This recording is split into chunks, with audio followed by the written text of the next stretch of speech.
Now, speaking of spending that has to be paid for, there's news today that the interest bill on Victorian government state debt will soon pass $7 billion a year and could go even higher if interest rates continue to rise. The interest bill in Victoria is already $4 billion a year, or over $10 million every single day. $7 billion would easily be enough to build 3 new type coal-fired power stations that would reduce current power station emissions by nearly 50%, if Daniel Andrews was really about going to recreate the SEC. Or use the $7 billion maybe to build a dozen new big hospitals as Victoria's population continues to soar. Instead, it's money that taxpayers will now have to shell out to pay for what's been spent or wasted in the past. Because there's no such thing as free money. Even governments have to repay or at least service their debts, just like you and I do with our mortgage.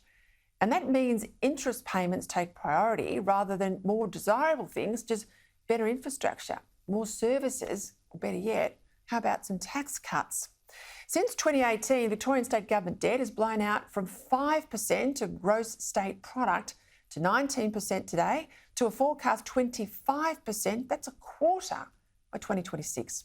That's what happens when governments routinely spend more than they collect, even though the Andrews government has introduced or increased more than 40 different taxes since they got into office.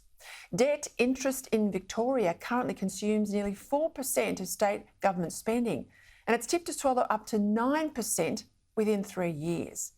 And sure, the Andrews government has removed quite a few rail crossings in Victoria, good on them for that, but it's still years away from completing the way over budget alternative to the East-West link that it cancelled, and has now massively expanded the public sector payroll, including the Premier's own private office, which is almost twice as large as the Prime Minister's.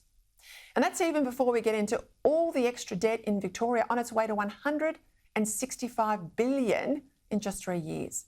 By then, it'll be bigger than the combined debt of New South Wales, Queensland and Tasmania, and they've hardly been frugal spenders either, have they? This is what happens when governments think that more spending is the answer to every problem.